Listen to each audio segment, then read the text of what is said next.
Nu am putut niciodată să stau indiferent la nevoile celor din jurul meu. Când doare, nu faci promisiuni, ci treci direct la fapte. Prin Fundația Fiii Brăilei am ajutat oamenii cum am putut eu mai bine. În timp ce Bunea Stancu s-a ocupat de propriile lui interese. El și gașca sa au adus județul pe unul dintre ultimele locuri din țară. Dacă vreți ca județul nostru să revadă gloria de altădată, alegeți un independent. Diacomatu, fiul Brăilei, nu al politicii. Bună ziua și bine v-am regăsit, dragi telespectatori, la noi ediții dedicate campaniei electorale locale 2012. Alături de mine se află Sergiu Diacomatu, candidat independent la Consiliul Județean, la funcția de președinte al Consiliului Județean, candidat independent susținut de Alianța pentru Viitorul Brăilei și de Partidul Poporului Dan Diaconescu. Bună ziua și bine ați revenit la noi în studio, pe o zi așa, oarecum mohorâtă. Bună ziua, se pare că n-am noroc zilele astea de campanie, trebuie să facem o campanie în mediul închis. Asta este, mergem la emisiuni, mergem pe unde mai suntem solicitați și facem o campanie în mediul închis, într-adevăr, vremea cumplită de 3 zile în Brăila. N-ați fost așa un pic obosit? Nu aveți nevoie de un moment de respiro? Nu sunt obosit, n-am voie să fiu obosit zilele astea până ziua alegerilor, n-am voie, trebuie să fiu, după aceea am voie să mă plâng, așa mi-au zis toți cei care mă susțin și sunt pe lângă mine, n-am voie să mă plâng în aceste zile, mergem înainte spre victorie, n-avem altă soluție. Bun, nu aveți voie să fiți obosit, dar n-am totuși... voie, se acumulează, vă dați seama, este o perioadă extrem de solicitantă. Foarte mulți oameni, în schimb, e extrem de important că suntem bine primiți acolo unde ne ducem. Și în momentul în care ești bine primit, te încarci cu energie pozitivă. În momentul în care te încarci cu energie pozitivă, mergi înainte și chiar nu simți oboseala. Când îi vezi pe oameni deschiși, când îi vezi dispuși la comunicare, când le asculți problemele, când îți comunică, când își descarcă sufletul și au o speranță în tine. Când oamenii văd o speranță în tine și îți transmit această stare, automat și asupra mea cel puțin, se revarsă o stare benefică. Mă simt și eu mult mai bine și mă încarc pozitiv de la toți oamenii cu care discut și cu care vorbesc. E foarte bine. Deci mergem înainte, și fără probleme. Totuși spuneați în cea mai recentă conferință de presă pe care a susținut-o că la Brăila are loc cea mai urâtă campanie electorală între candidați. Mai mult este vorba de atacuri. Și că v-ați interesat și că la nivel, în alte orașe... Eu am și spus în conferința de presă, ceea ce se întâmplă în campania electorală de astăzi este pur și simplu agonia unui personaj disperat. Eu fac abstracție total de toate mizeriile pe care le aruncă pe piață, pentru că în afară de, v-am spus și în conferința de presă, homosexual și satanist nu m-au făcut. În rest, mi-au schimbat religie, m-au făcut nepot, m-au făcut infractori, interlop, nici ei nu mai știu ce să mai scrie. Mă aștept la abjecții și la mizerii din ce în ce mai mari, pentru că atâta pot ei. Iar mizeriile pe care le vor arunca, eu sunt fer convins că nu vor face altceva decât să se decredibilizeze și să-mi facă indirect un avantaj. Pentru că oamenii gândesc și văd și își dau seama. CV-ul meu este public, știe toată lumea ce am făcut. În momentul în care tu spui nu știu ce, când eu de fapt eram la facultate, nu te crede nimeni. Și totuși vede toată lumea. E oarecum, în ghilimele, așa, o problemă și cu CV-ul dumneavoastră. Pentru că nu aveți o ocupație, o funcție și mulți au luat drept a fi șomer. Astea sunt în mintea unui contracandidat, v-am spus, agonia unui disperat. Eu nu sunt șomer și n-am fost nicio secundă șomer. Sunt președintele fondator al Fundației Fiii Brăilei, care, atenție, a nu se confunda cu faptul că am refuzat să iau beneficii materiale din acea fundație. Și am condus-o și o conduc pur și simplu din inimă și din suflet. Sunt oameni care își dedică o viață întreagă, să știți, în societatea civilizată și în societatea occidentală, muncii de voluntariat. Deci sunt oameni în această lume, de la UNICEF până la toate organizațiile importante, care fac activități o viață întreagă și își desfășoară viața întreagă numai în activități de voluntariat, acolo unde este nevoie de ei. Și să înțeleg că pâinea și-o câștigă separat de această activitate? Nu. Pentru activitatea de voluntariat în organizații, în anumite organizații, este remunerată. Deci se remunerează cu ceea ce le trebuie strict pentru traiul lor de zi cu zi. Mâncarea, dormitul și cam atât. Deci sunt oameni peste tot în societatea civilizată care trăiesc așa. Și nu trebuie să ne mire. Acești oameni sunt, din contră, sunt de admirat. Iar eu pur și simplu am refuzat să-mi iau vreun beneficiu material din interiorul fundației. Am condus această fundație și am făcut toate lucrurile astea din suflet. Și pentru că am avut resurse proprii și am în continuare resurse proprii din care mi-au permis traiul liniștit și fără niciun fel de probleme. Dar vă repet, astea sunt atacuri ale unui personaj din ce în ce mai disperat și care într-adevăr își arată încă o dată adevărata față în această campanie electorală. Eu îl invit și aș solicita încă o dată și o solicit oriunde și în orice împrejurare, dacă are bărbăția necesară, eu îl aștept într-o confruntare oricând, la orice oră și trezit din somn la 2 noaptea să discutăm despre proiecte, să discutăm despre ultimii 8 ani de zile ai dânsului în administrația brăileană, să discutăm cam ce proiecte mari, măreți a făcut în afară de pod, aeroport și drum expres Brăila-Galați, pentru că asta au fost singurele mele teme de atac pe negativ. Lucrurile care nu s-au întâmplat și care au fost promise în campania electorală din 2008.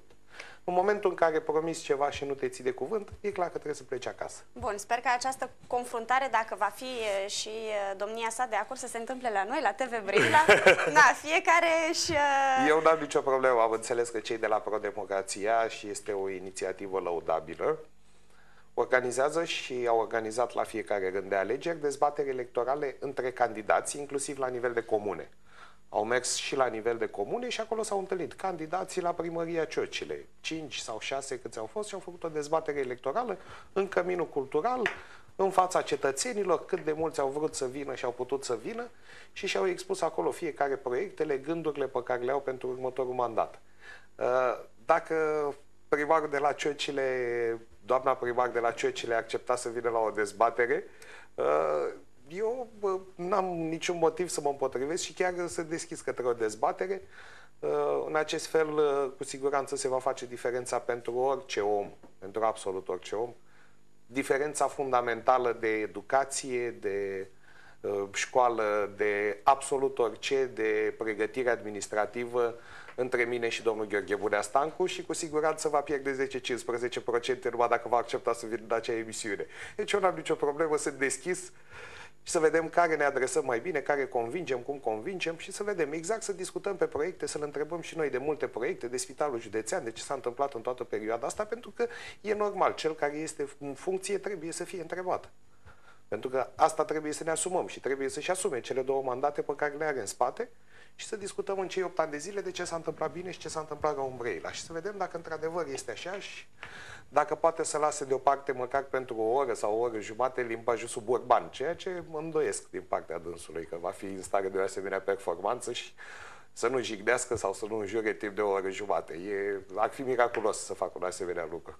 Am înțeles. Vreau să reamintesc telespectatorilor noștri că numărul de telefon de la TV Brăila este afișat pe ecran 0239690110.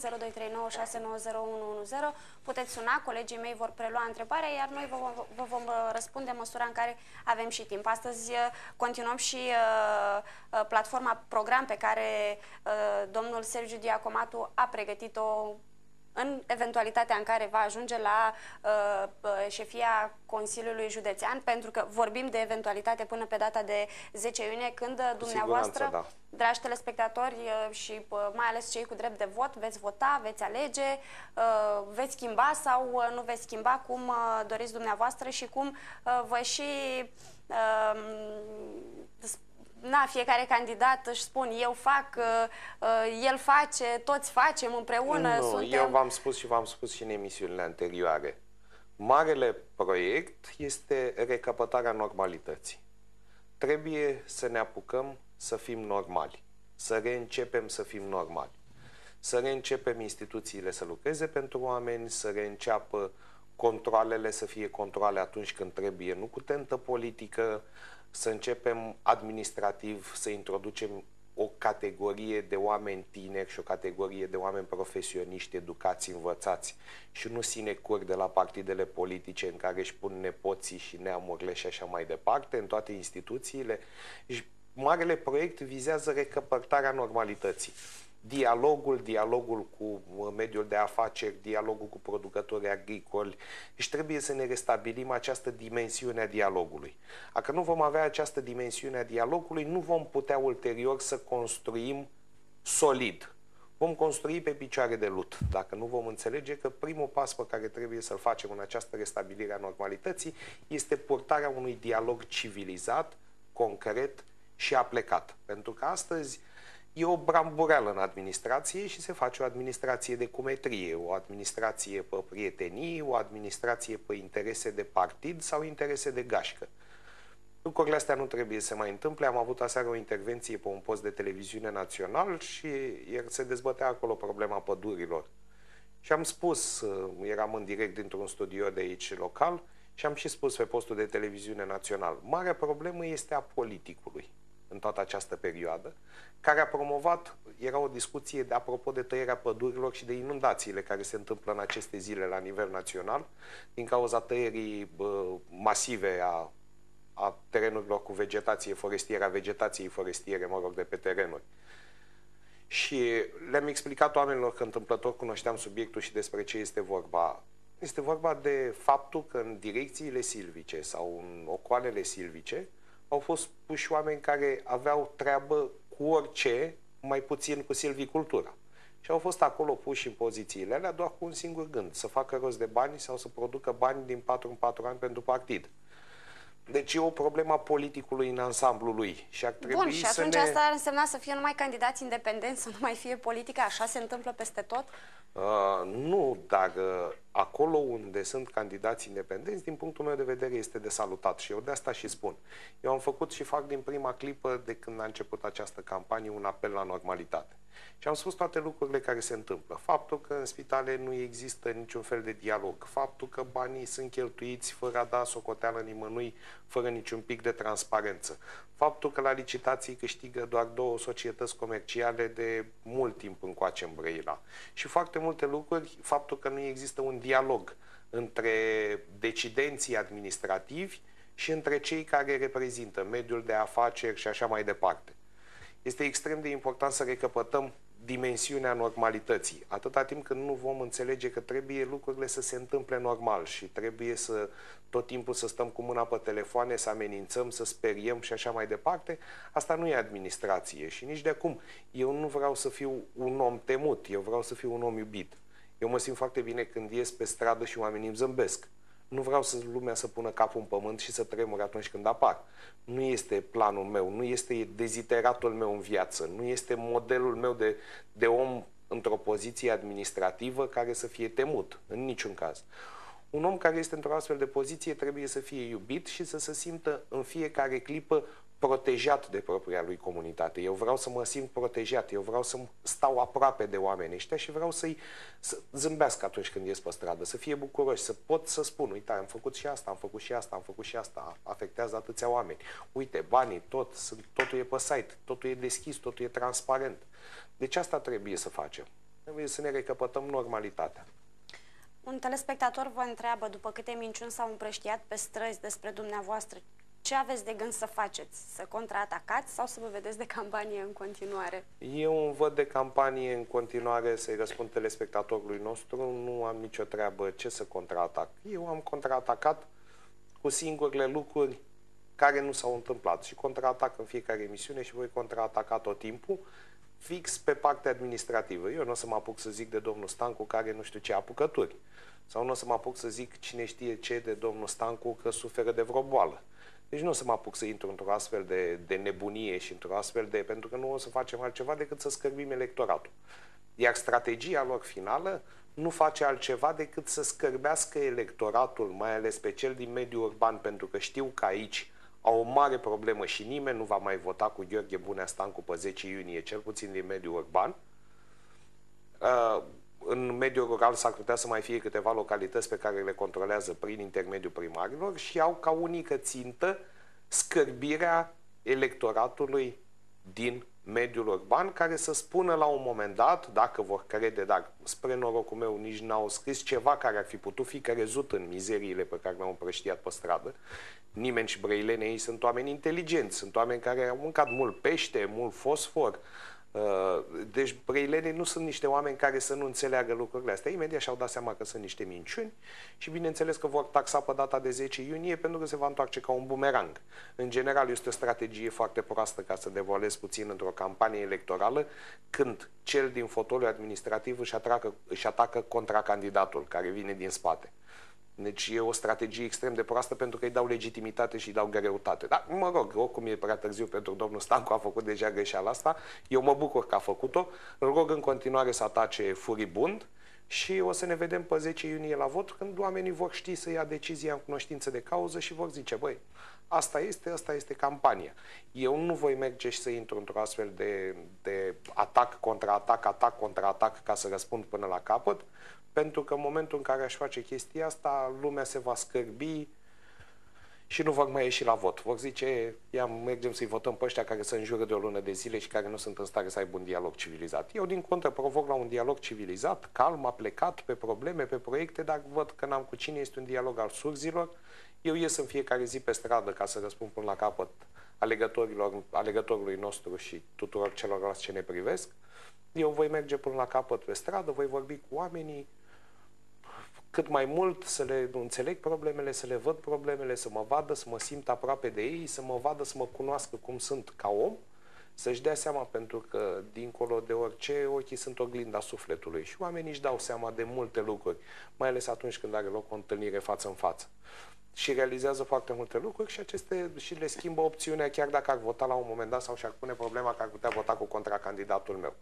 De-aia eu voi merge și voi face o campanie în continuare centrată pe discuțiile cu oamenii, pentru că asta este tot ceea ce contează și cu asta și rămânem și cu asta și intrăm ca și zestre într-o astfel de funcție, cu agenda încărcată de probleme ale oamenilor pe care le aflăm în campanie electorală și după care încercăm zi de zi să le rezolvăm aceste probleme și să le și comunicăm și să le explicăm de fiecare dată cum am gândit noi că trebuie rezolvate și așa mai departe și să ne sfătuim cu toți factorii și cu exponenții principalilor medii. E extrem de important, cum v-am spus, de la producători agricoli, oameni de afaceri și așa mai departe. Pentru că nu poți înțelege necesitățile unui grup de oameni atâta timp când nu ai un dialog cu ei și nu le vezi exact necesitățile. Vei lua o decizie probabil de multe ori eminamente greșită, considerând că le cunoști tu pe toate, cum din păcate se întâmplă astăzi la Brăila. Televiziunea română a primit amendă din partea CNA, 25.000 de lei. Cum vi se pare această măsură? Regretabil că este o televiziune publică. Eu nu pot decât să salut decizia CNA-ului. Ca să le reamintim telespectatorilor noștri, ceea ce am spus într-o emisiune anterioară s-a confirmat. Domnul Gheorghe Bunea Stancu și-a făcut campanie electorală pe banii dumneavoastră, pe banii noștri, și-a făcut campanie electorală prin Festivalul George Grigoriu, când îi se ridicau osanale și era să ne vedem la anul în aceeași formație și încercau prezentatorii de acolo de pe scenă și cântăreții, mă rog, o parte dintre ei de pe scenă, plătiți din banii noștri, ai dumneavoastră și ai mei, îi ridicau osanale acolo pe scenă. Am sesizat CNA-ul privitor la această problemă, a fost transmis pe TVR3 acest spectacol. CNA-ul a văzut lucrurile astea și a acționat în consecință, amendând televiziunea română, Societatea Română de Televiziune, care este o companie de stat, a amendat-o cu 250 de milioane de lei vechi, 25.000 de ron. Eu nu pot decât să salut decizia CNA-ului că a făcut dreptate în această privință și s-a dovedit încă o dată că am avut dreptate 100% atunci când am spus că acest om își face campanie pe banii brăilenilor și își ridică osanale pe un post de televiziune care este finanțat tot din banii brăilenilor, indirect, mă rog, direct din banii tuturor românilor, dar indirect și din banii brăilenilor. Deci mi s-a dovedit încă o dată că în această campanie electorală am avut dreptate cu sesizarea pe care am făcut-o și, drept dovadă, au fost sancționați cei de la televiziunea română. Nu poate decât să mă bucure acest lucru.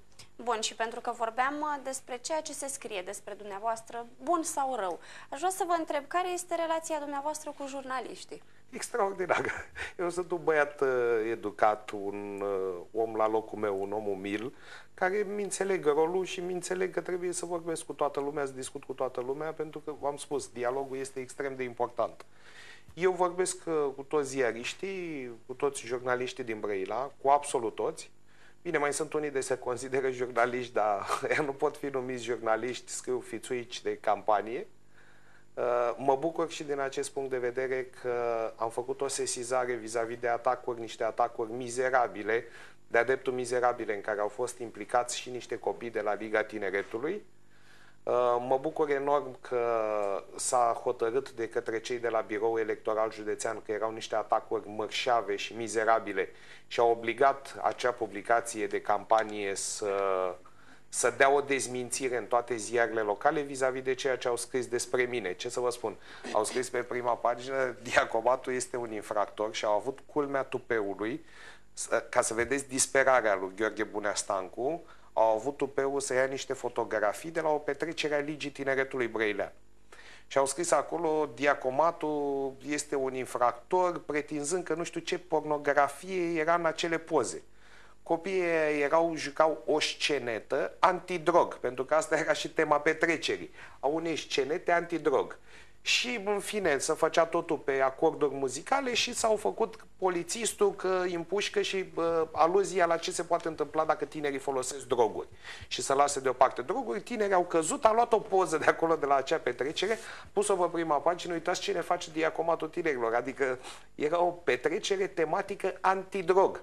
Deci extrem de important, au venit părinții de la Liga Tineretului Brăilean care au văzut această mizerie de campanie, au venit extrem de indignați și extrem de supărați și le dau dreptate 100% și vor face și plângere penală pentru că este folosirea imaginilor unor minori în acele fotografii, n-avea nicio treabă să le folosească, nu are voie, este interzis de lege și vor face plângere penală acestor pseudo-jurnaliști care, mă rog, nu sunt jurnaliști pentru că nu scriu nicăieri decât la ei, la partid, acolo, la Gheorghe Bunea Stancu în birou și probabil că numai ei citesc ceea ce scriu. În rest, v-am spus, cu presa am o relație nu bună, foarte bună, atâta timp cât respecti oamenii și cât vorbești cu ei așa cum merită fiecare om respectat, fiecare individ, este normal să ai o relație cât se poate de decentă și cât se poate de în regulă cu mass media. Și ei își fac treaba, nu fac altceva decât să-și facă treaba pentru buna informare a dumneavoastră, a celor care stați acasă și, mă rog, accesați internetul, priviți la televizor sau citiți ziare. Doamna Ionescu afirmă și vă întreabă ceva foarte important. Faptul că domnul Gheorghe Bunea Stancu afirmă că dacă dumneavoastră veți câștiga președinția Consiliului Județean, județul Brăila nu va mai primi finanțare pentru proiectele aflate în derulare sau care vor fi propuse de guvernul USR. În această situație, vă rog să explicați votanților dumneavoastră cum veți proceda ca acest lucru să nu se întâmple.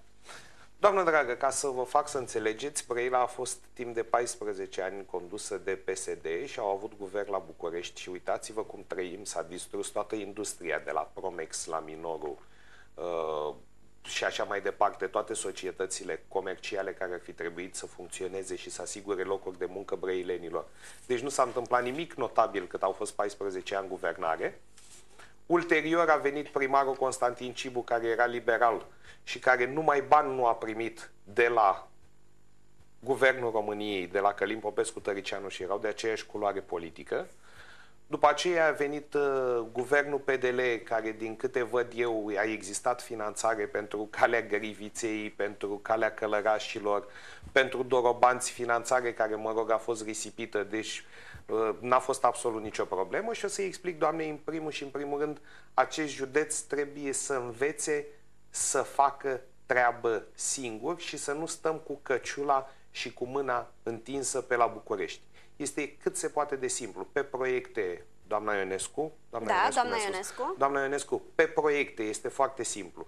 Proiectele cu finanțare europeană, în momentul în care ai o divizie antrenată pentru așa ceva și când nu te ferești de ele, cum se întâmplă astăzi, pentru că se feresc de proiectele cu finanțare europeană, pentru că sunt foarte riguros controlate și foarte riguros verificate de către Comisia Europeană, în momentul în care nu te mai ferești de asemenea proiecte, pentru că noi avem una din ratele cele mai slabe de absorbție a acestor fonduri europene, în momentul în care nu te ferești de aceste proiecte și aplici pentru aceste proiecte și ai în spate o echipă de profesioniști și va începe din 2014-2020 un nou program național de dezvoltare cu noi axe prioritare și vom fi pregătiți în 2014 să accesăm aceste proiecte, nu va avea nimeni nicio problemă cu noi, cu județul Brăila. Doi la mână, toată considerația pe care am expus-o doamnei și indirect telespectatorilor noștri, în ceea ce privește aceste proiecte cu fonduri europene, pentru care vom munci și vom munci în modul cel mai serios să aducem acești bani către județul Brăila și să creștem ca rata de absorpție a fondurilor europene, după toată această poveste, le mai amintesc doamnei un lucru. Eu sunt candidat independent, deci în primul și în primul rând nu va avea nicio problemă, niciun guvern, indiferent de coloratura lui, să lucreze cu mine. Pentru că nu voi ține steagul sus în mână al niciunui partid. Voi ține steagul Brăilei și al brăilenilor cât voi putea eu de tare și cât voi putea eu de sus să ridic acest steag al Brăilei și al brăilenilor. Deși această considerație cade, 3 la mână, ca să vă mai divulg una din culise, nu știu cât de iubit este astăzi domnul Gheorghe Buneastancu de domnul Victor Ponta, având în vedere că dânsul provine dintr-o nouă generație de oameni tineri, de oameni culți, de oameni care au fost la școală atunci când trebuiau să vină și din câte am observat din atitudinea publică a domnului Victor Ponta, este o delimitare clară de tot ceea ce înseamnă baroniadă locală și baron locali, pentru că, vă repet, și dânsul provine dintr-un alt mediu, dintr-o altă școală și a spus un singur lucru la investirea în mandatul dânsului, că să nu uite nimeni că este procuror și va rămâne în ADN imprimat acest lucru. Deci cu oameni care sunt plini de dosare penale și asta știe toată România, deci nu e un secret că domnul Gheorghe Buneastancu e plin de dosare penale, nu cred că nici domnul Victor Ponta se bulucește să stea cu el alături pe undeva sau să-l susțină. Cu atât mai mult cu cât dacă mergeți în jur, o să vedeți în restul județelor că Victor Ponta este cu aproape toți candidații PSD-ului pozat pe bannere ca formă de susținere, iar la Brăila cu domnul Gheorghe Buneastancu nu există pe bannere și mă rog în câteva alte localități. Deci s-a văzut, există un banner în care... Atenție, eu vorbesc de bannere nu făcute în Photoshop și luat și pus acolo pe banner. Vă referiți vorbesc la real, poză reală, când dau mâna, când sunt împreună, când merg împreună și pozează. Dacă mergeți în București sau în Buzău sau alături, să vedeți lucrurile astea. Că se întâmplă. Domnul Adrian vă întreabă și o să citesc prima parte din întrebare. Câți locuitori are județul Brăila? Câți locuitori are județul Brăila? Județul Brăila trebuia să aibă mult mai mulți. După ultimul recensământ, mai suntem, cred că vreo 230.000, în jur de 230.000. Și vă spun și de ce. Pentru că nu știm, este o plecare, un dute vino continuu în ceea ce privește. Sunt oameni care sunt plecați în Occident, se reîntorc și așa mai departe. Din păcate, din câte am înțeles de la cei de la statistică, am pierdut în jur de 45.000 de cetățeni de la ultimul recensământ. Ceea ce este un lucru extrem de trist. Îngrijorător. Pentru că domnul Adrian spune că contracandidatul dumneavoastră a afirmat că sunt 400.000, dar în realitate sunt 330. Nu sunt nici 330, sunt 176.000, am mai rămas în municipiul Brăila de toți, la ultimul recensământ, și să zic că să mai fie încă vreo 60 și ceva de mii în județ.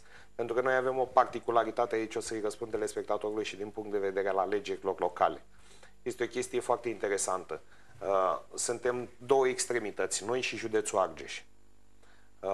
Argeșul are în Pitești, în municipiul reședință, doar 33% din populația județului și 67% în mediul rural.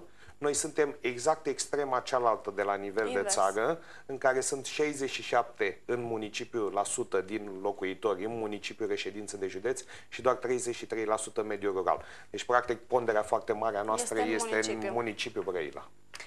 Celelalte 3 orașe nici nu se pot numi orașe. Făureiul are 3000 și vreo 400 de alegători, cu tot cu tineri. Eu fac calculul pe numărul de alegători, 3000 și vreo 400 de tineri și împreună ajung pe la undeva spre 4000 cu cei tineri. Ianca are undeva la 12-13.000, Însurăței undeva pe la 6000 și ceva de locuitori. Deci cele 3 orașe sunt de fapt niște comune mai mari. Domnul Cocoș Ion vă întreabă, de ce v-ați aliat cu PDL-ul care a condus dezastruos țara? Eu o să-i răspund domnului Cocoș cât se poate de clar. Domnule Cocoș, mi se pune această întrebare, de m-am plictisit eu de ea. Domnul Cocoș, sunt candidat independent. Deci proba supremă va fi când veți veni la vot pe data de 10 iunie și veți pune ștampila pe candidatul Diacomatu Sergiu Ionuț, o să vedeți deasupra că e candidat independent. Este doar un singur lucru în toată această poveste. Toți ceilalți au înțeles că nu poate fi doborât, au tras o singură concluzie. Cancerul, tumoarea administrativă a Brăilei este reprezentată de domnul Gheorghe Bunea Stancu. Trebuie să plece acasă, să ne lase după aceste 2 mandate dezastruoase. Și oamenii au înțeles, dacă divizăm votul și vor fi 8, 9, eu știu, 14 candidați ca la Galați, nu vom face absolut nimic. Vom face votul bucățele, bucățele și el, pe nucleul lui dur, va rămâne în continuare la putere. În situația în care ar susține un candidat comun și au acceptat ca fiind singura variantă candidatul independent Diacomatu Sergiu Ionuț, au acceptat. PDL-ul pentru mine este unul dintre cele 8 partide care mă susțin, n-am absolut nicio treabă, îmi văd de ale mele, nu promovez acolo Partidul Democrat Liberal în niciun fel. M-am văzut că m-au pus pe o siglă și că nepotul lui Elena Udrea, mie personal nici nu-mi place Elena Udrea, mie personal ca om. Și nici nu pot să zic că apreciez performanțele administrative, că mă uit la sălile alea de sport total inutile de pe unde merg în județ și nu e nimeni în ele și tot felul de bani risipiți și aruncați în apă, dacă îmi puteam să facem, nu știu, spații de depozitare ale cerealelor pentru programul Primul Silos sau multe alte lucruri bune, într-adevăr bune și care să se răsprângă asupra nivelului de trai al oamenilor din Brăila. Dacă se întâmpla acest lucru, eram cât se poate de fericit.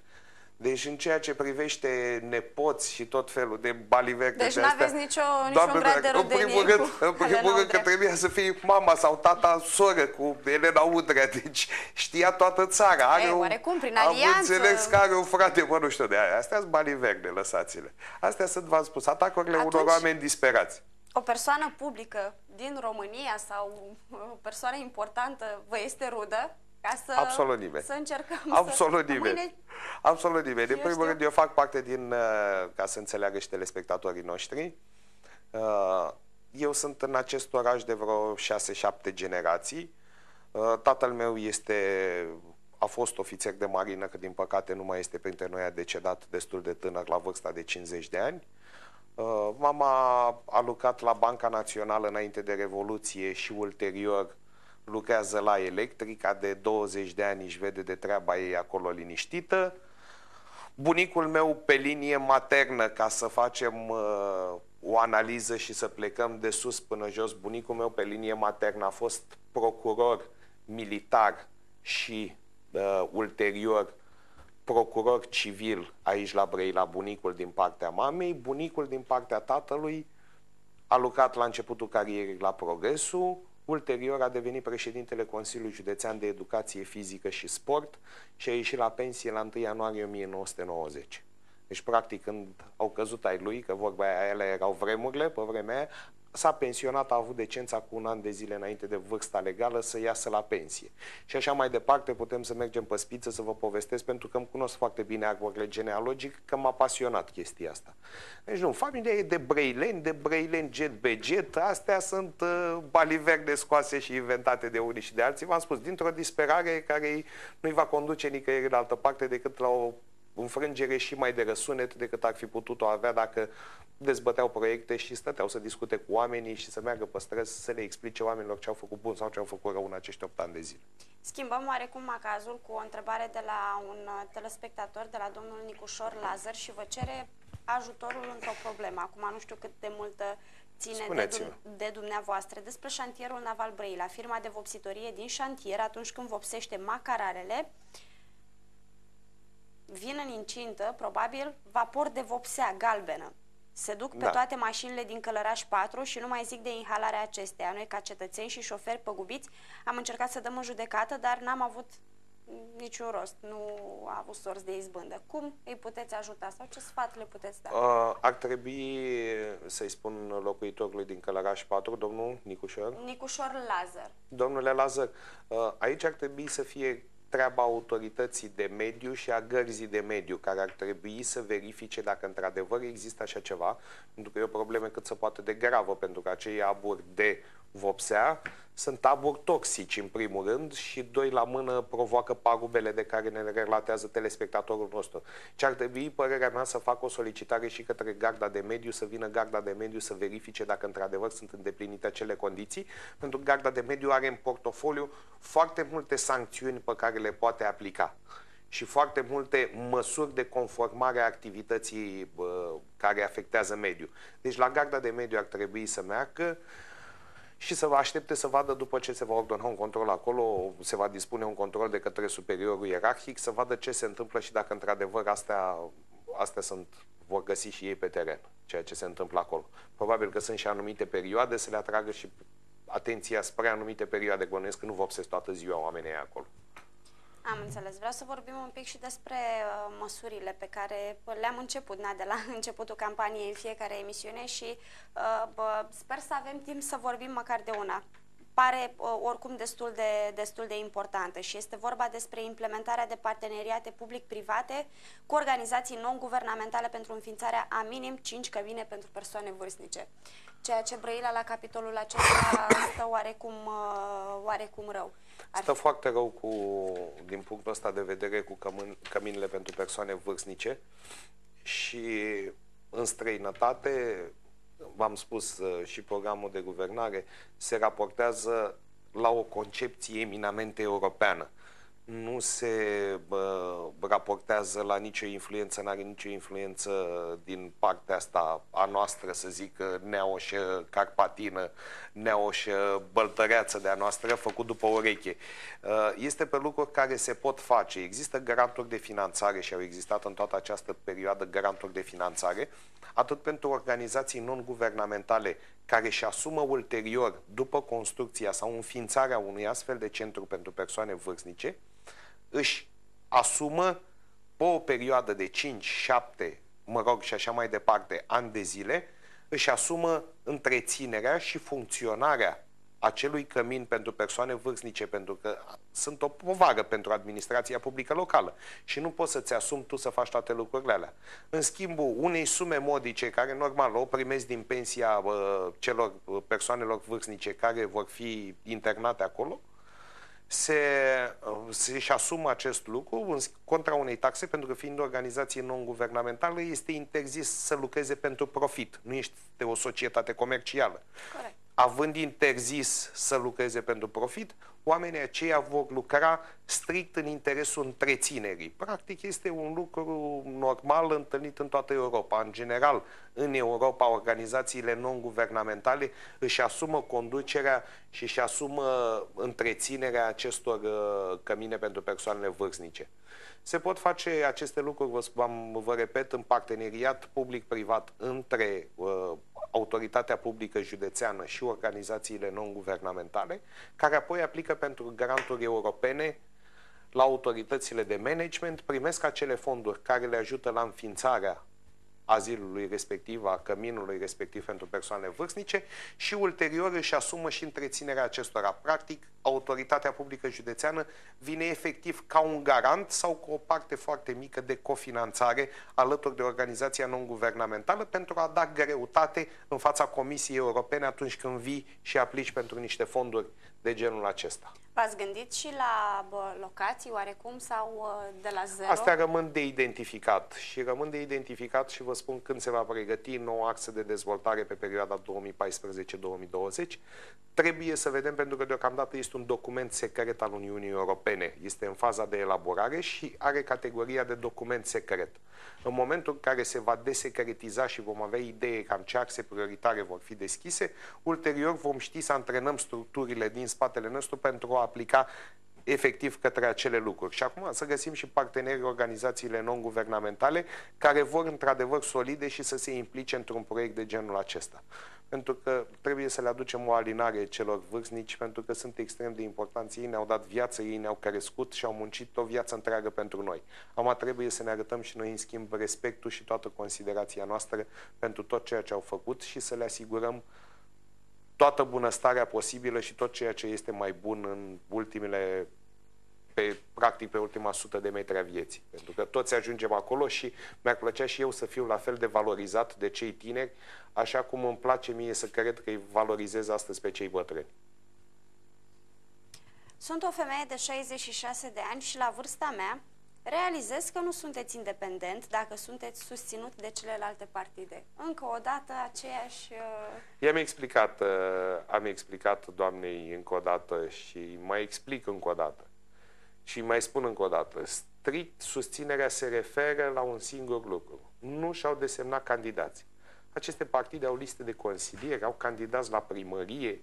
Deci n-am nicio treabă. Strict au ajuns toți la o concluzie că pentru a scăpa județul de un personaj malefic, trebuie să susțină un singur candidat. Deci nu are absolut nicio treabă. Oamenii ăștia au candidați la primărie, candidați cu care merg în campanie, pe care îi susțin, au liste de consilieri locali, municipali, liste de consilieri județeni și așa mai departe. Noi am mai vorbit despre drumurile din județ, însă domnul Mihai vrea să știe ce soluții aveți pentru drumurile noastre din mediul rural.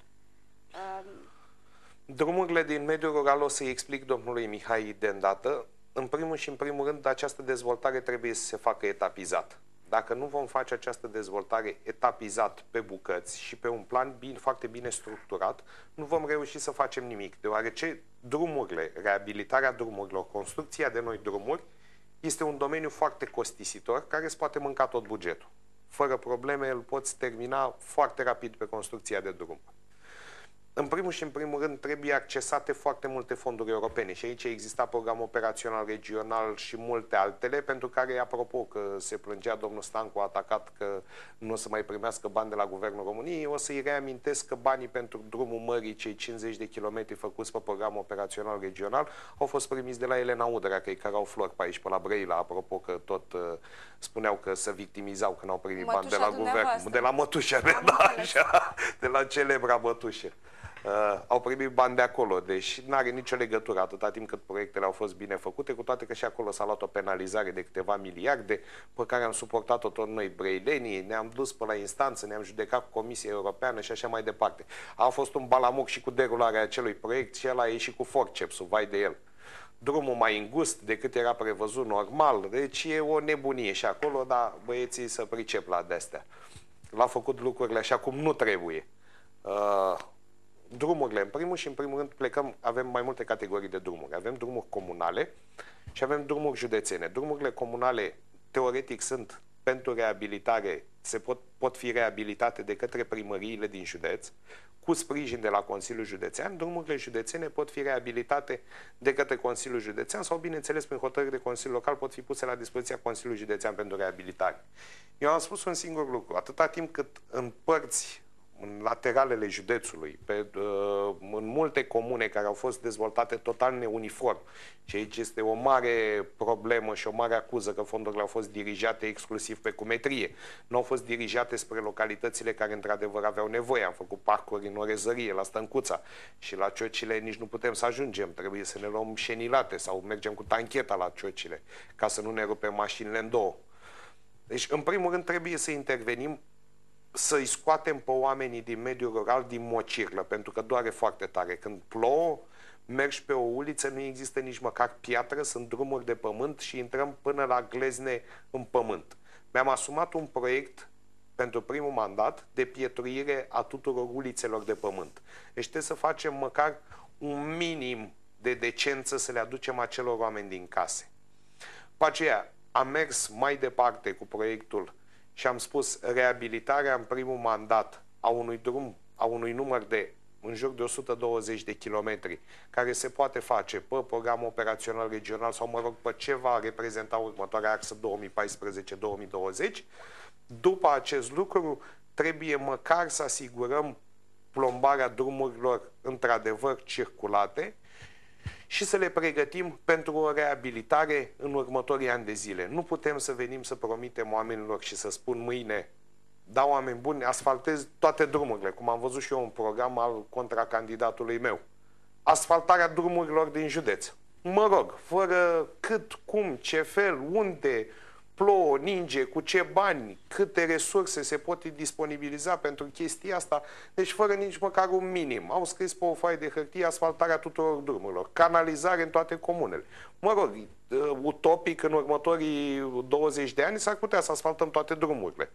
Dar dacă nu vom munci aplecat și serios pe această chestie, nu vom face nimic. Și eu repet, nu mai este momentul când să mințim oamenii. Nu putem să venim să le spunem oamenilor, cum am spus acum 4 ani de zile, vindeam caiete de sarcini, deci practic eram în faza premergătoare construcției și organizării licitației, vindeam caiete de sarcini pentru pod și pentru aeroport și pentru drumul expres Brăila-Galați. Nu mai este momentul acum de asemenea promisiuni faraonice.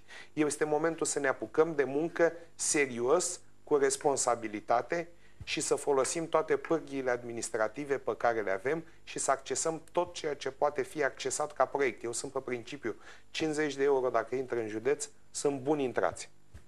Am înțeles. Un telespectator vă solicită oarecum ajutorul, dar cred că mai mult sfatul. Aș dori să solicit un control administrativ la o asociație de locatari din Brăila. Se poate? Nu știu, cred că mai mult sfatul. Nu știu în ce măsură l-ați putea ajuta. Teoretic se poate. E evident că sunt controlate și aceste asociații de proprietari. Ar trebui să meargă și să facă o sesizare către primărie. Acum, asta spuneam, cred că mai mult sfatul că... Către primărie ar trebui să facă o sesizare și să spună ce există un compartiment acolo care se ocupă de asociațiile de proprietari și să spună ceea ce se întâmplă sau ceea ce nu-i convine și să fie sfătuit de cei de acolo care se ocupă și au relația strict cu asociațiile de proprietari. Domnul Diacomatu, vă urmărește fantoma Elenei Udrea. E adevărat că ați fost consilierul lui Udrea? Niciodată. Asta întreabă telespectatorii noștri. Din păcate, emisiunea ajunge la final și nu mai putem răspunde. Aș vrea să vă întreb ce urmează acum în campania electorală. Se oprește ploaia. În campania electorală final, putem să facem... mai puțin de 2 săptămâni. Din păcate, deocamdată pe stradă nu putem să mergem să discutăm cu oamenii pentru că nu ne ajută vremea. Vom merge în spații închise, vom merge în fabrici, în societăți comerciale, în fabrici de confecții și vom discuta cu oamenii și ne voi expune acolo proiectele și ceea ce am de gând pentru județul Brăila și bineînțeles voi spune ceea ce nu a mers bine în acești 8 ani de zile în administrația brăileană și de ce este normal și ar trebui să se schimbe pe data de 10 iunie. Această administrație care s-a ocupat de orice, mai puțin de oameni și mai puțin de județul Brăila, vom merge în spații închise pentru că altfel nu ne permite vremea. Imediat ce se va face frumos vom reîncepe să ieșim pe străzi și să discutăm cu oamenii, atât în comunele componente ale județului Brăila, cât și în municipiul Brăila. Nu ați acoperit județul, să spun așa. Adică dacă o să plouă o săptămână într-una, ce faceți? 20 și ceva de comune. O să fac un efort să ajung în toate cele 43 de localități componente ale județului. Și în municipiul Brăila l-am acoperit în mare parte. Voi mai face un tur de forță în ultimele zile, pentru că trebuie apăsat pe accelerație. Să sperăm că și cu voia celui de sus, că fără voia dânsului nu se poate, nu avem cum. Ploaia e bună, dar și multă nu e bine, mai ales nici multă nu e bine. Vorbeam cu niște oameni de prin județ, foarte mari probleme au, că deja și-au pierdut recoltele pe anul ăsta. Deci e bine dintr-un punct de vedere, din alt punct de vedere e dramatică situația pentru alții, unde au fost cantitățile de precipitații foarte mari. Pare rău că vedeam tot așa pe o televiziune națională ieri că nu se asigura permanența, am spus acest lucru. Am atras și eu atenția ieri tot la o emisiune, la un alt post și am spus, băi, haideți să facem permanență, haideți să fim alături de oameni. Am înțeles că pe unele locuri și pe unele comune am primit și semnale de primari care nu au făcut altceva decât să bage pompa la aia care echipurile erau cu el și la ceilalți care aveau apa până la piept nu a băgat pompele pentru că erau cu contracandidatul. Deci lucruri de-astea halucinante care văd că nimeni nu ia atitudine împotriva lor. Probabil că sunt preocupați cu scris de fițuici în această perioadă și mai puțin cu treburi cu care ar trebui să fie aproape de oameni și să-i sprijine pe oameni. Nu exista permanență în primării și este obligatoriu la cod portocaliu avut. Nu-i controlează nimeni, totul e într-un dolce far niente în județul ăsta, dar după data de 10 iunie se vor schimba foarte multe lucruri și o să-i punem pe toți la treabă și aveți garanția mea pentru asta că o să trebuiască să apuce și de muncă serios. Că s-a stat și s-a huzurit prea mult din partea autorităților. O să trebuiască să se mai apuce și de muncă pentru că dumneavoastră ne trimiteți acolo ca să vă reprezentăm și să muncim cu seriozitate. Și nu uitați, pe data de 10 iunie, fiecare avem câte o părticică din putere și o delegăm aceluia care credem că merită. V-ați luat cuvântul de final, deci nu vi-l mai dau. Și ieșim la vot cu toții, că e